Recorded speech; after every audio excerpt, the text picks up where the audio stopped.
Hello friends, तो आज हम बात करेंगे 1857 की क्रांति के आर्थिक कारणों के बारे में।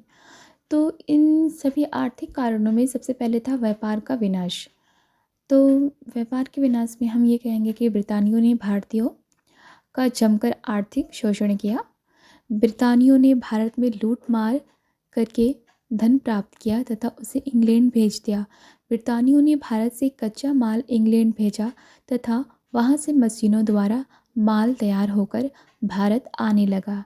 इसके फलस्वरूप भारत प्रतिदिन निर्धन होने लगा। इसके कारण भारतीयों के उद्योग धंधे नष्ट होने लगे। इस प्रकार ब्रितानियों ने भारतीयों के व्यापार पर अपना नियंत्रण स्थापित कर भारतीयों का आर्थिक शोषण किया। पंडित नेहरू ने लिखा है, एक ग्रामीण उद्योग के बाद दूसरा ग्रामीण उद्योग नष्ट होता गया और भारत ब्रिटेन का आर्थिक उपांग या उछल्ल बन गया। इंग्लैंड से भारत में आने वाले कपड़े तथा भारत से इंग्लैंड में भेजे जाने वाले कपड़े के मूल्य में भी महान अंतर था।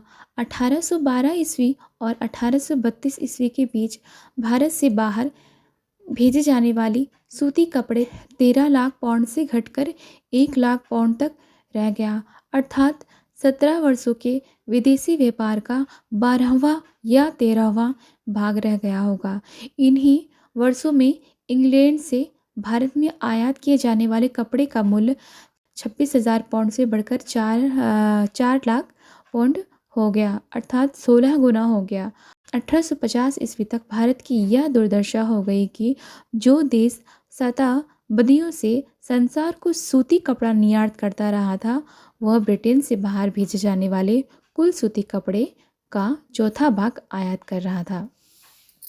दूसरा था किसानों का शोषण।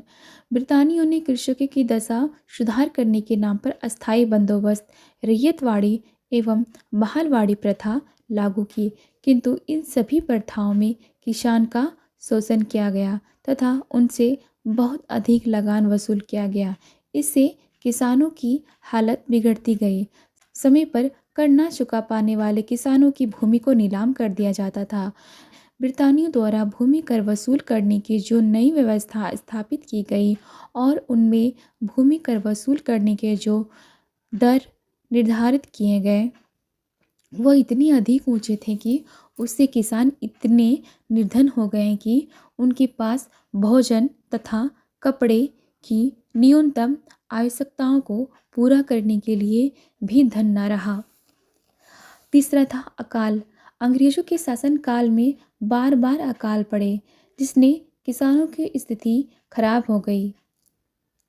विलियम डिग्बी के अनुसार 19वीं शताब्दी के पूर्वार्ध में सरकारी आंकड़ों के अनुसार 15 लाख आदमी अकाल में मरे। दुर्भिक्षों से निपटने की सरकारी कोई नीतियां नहीं थी। सर जॉन स्ट्रैजी ने भी दुर्भिक्षों पर रोकथाम की असमर्थता करते हुए कहा था कि भारत में अकाल बाढ़ ठीक उसी प्रकार आते हैं जैसे कि पौधे पर फूल हर मौसम में, हर साल में और कभी कभी तो सारे साल।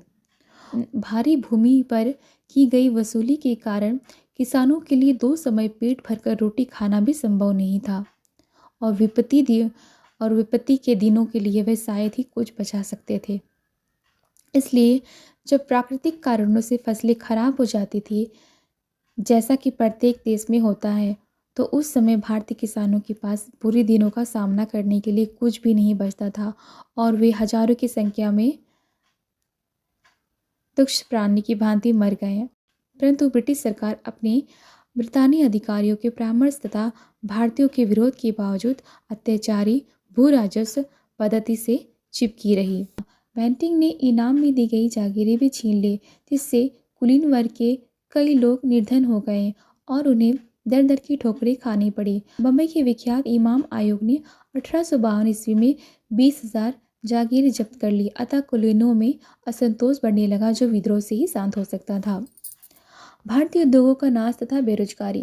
ब्रितानियों द्वारा अपनाए गए आर्थिक शोषण की नीति के कारण भारत के घरेलू उद्योग नष्ट होने लगे तथा देश में व्यापक रूप से बेरोजगारी फैलने लगी। इसके साथ ही देशी रियासतों के ब्रिटिश साम्राज्य में विलीनीकरण से कई सैनिक बेकार हो गए।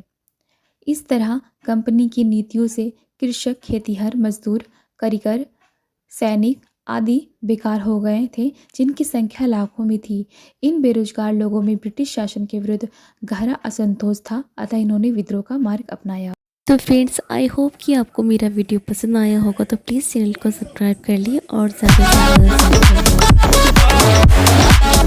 करिए।